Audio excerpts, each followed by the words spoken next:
Estamos iniciando mais um programa Mais Saúde através do canal www.OE10 Jornal O Estado de Mato Grosso do Sul. E hoje nós vamos conversar um pouco sobre um tema muito importante, que é o tema da diabetes. O nome é um tanto quanto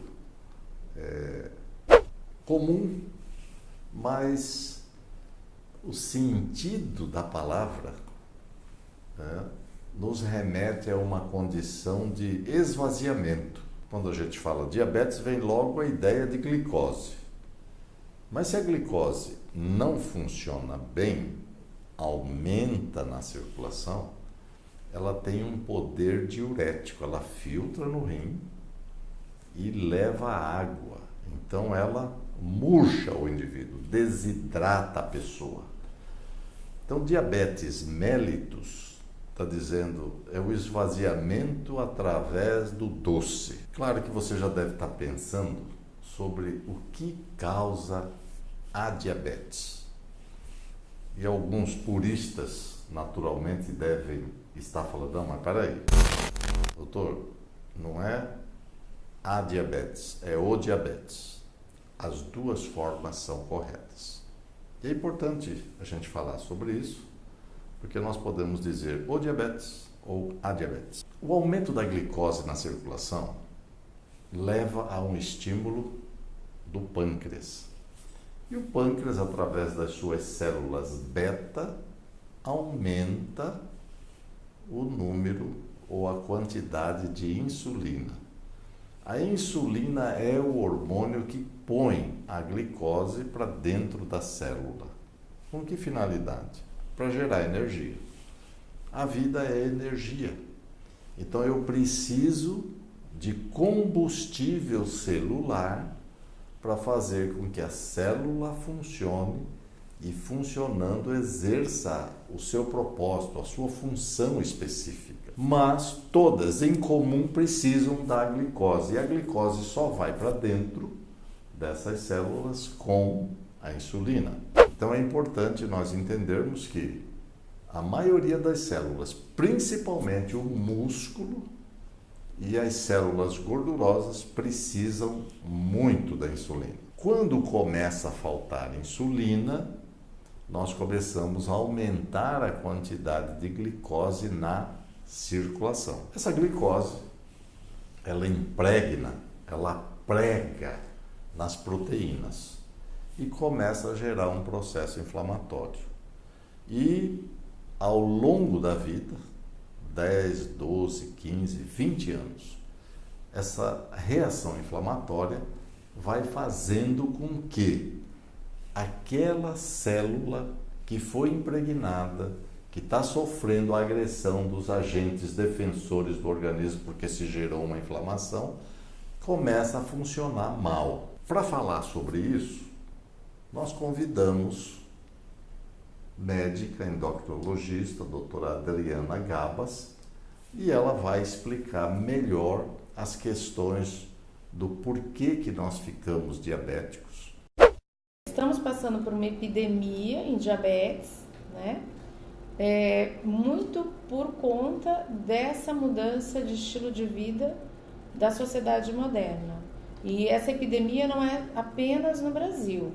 O Brasil é o quarto país, mas assim, você tem diabetes hoje aumentando em todos os países. Então assim, existe uma relação com os nossos erros de alimentação, os nossos erros em nos tornarmos mais sedentários, e é importantíssimo a gente enfatizar uma qualidade de vida em relação à alimentação e atividade física, que a gente tanto fala, mas é importante falar o seguinte: às vezes meia hora de exercício 2 vezes na semana pode não fazer o paciente perder peso, mas ele vai afastar um diabetes, ele vai aumentar o metabolismo, ele vai acelerar a queima e ele vai evitar, se ele tem uma genética provável, ele vai evitar a evolução de um pré-diabetes para um diabetes ou até o início de um pré-diabetes.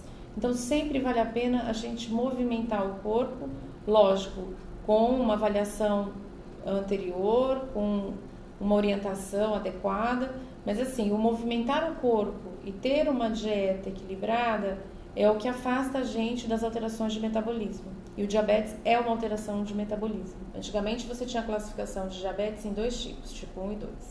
Hoje a gente sabe que o tipo 2, principalmente, ele vem com uma gama de outros tipos, tá?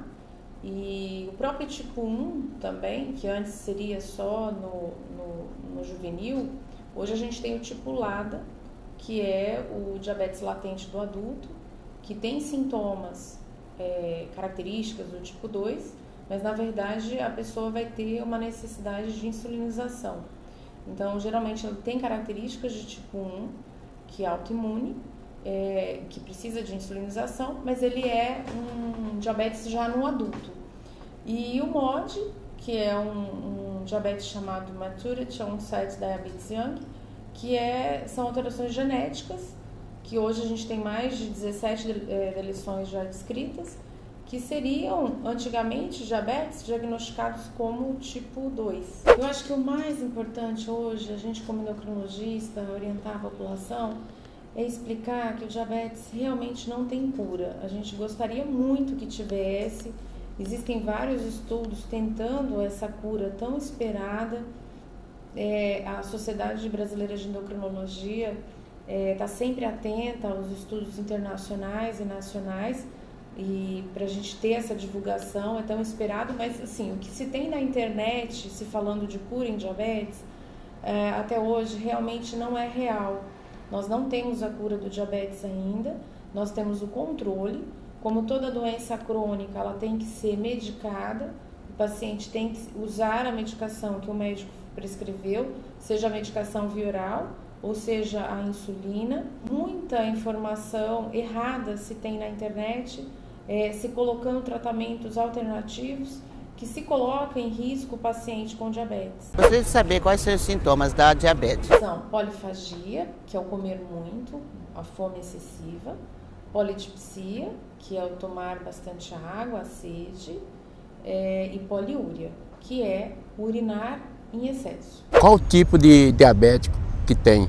Diabetes tipo 1 é um diabetes que geralmente vem na infância, na adolescência, geralmente após infecção ou trauma. Esse trauma pode ser tanto trauma físico como trauma psicológico.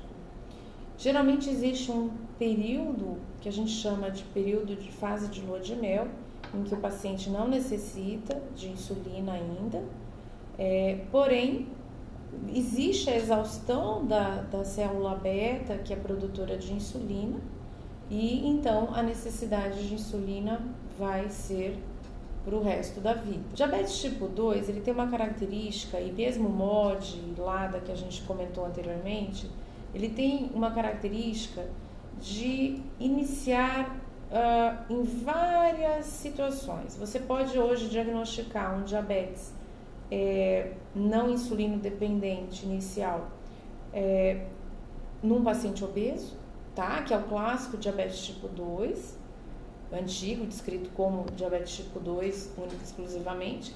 E você pode ter um paciente que ainda não tem um sobrepeso, uma obesidade, e ele tem os sintomas clássicos de diabetes e ele está no máximo sobrepeso.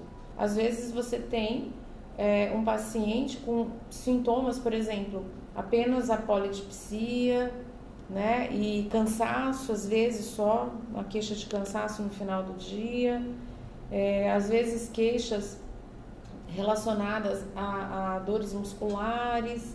Então, assim, tem que estar atento a qualquer tipo de sintoma que você perceba, cansaço com alteração de peso, seja para perda de peso ou para ganho de peso, a gente sempre tem que estar atento a verificar essa glicemia. Eu gostaria de saber o que é hipoglicemia. Hipoglicemia é a queda das taxas de açúcar no sangue. Glicemia abaixo de 60 é uma hipoglicemia. Porém, o que a gente percebe? Existe uma diferenciação de hipoglicemia no paciente diabético para o paciente não diabético, tá? Então, por exemplo, um paciente com diabetes, tá?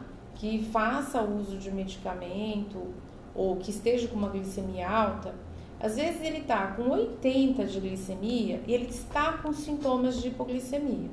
Por quê? Porque o organismo dele está acostumado a uma glicemia muito alta. Então, ele pode ter sintomas de hipoglicemia com uma glicemia teoricamente normal, que é 80. Isso é uma situação.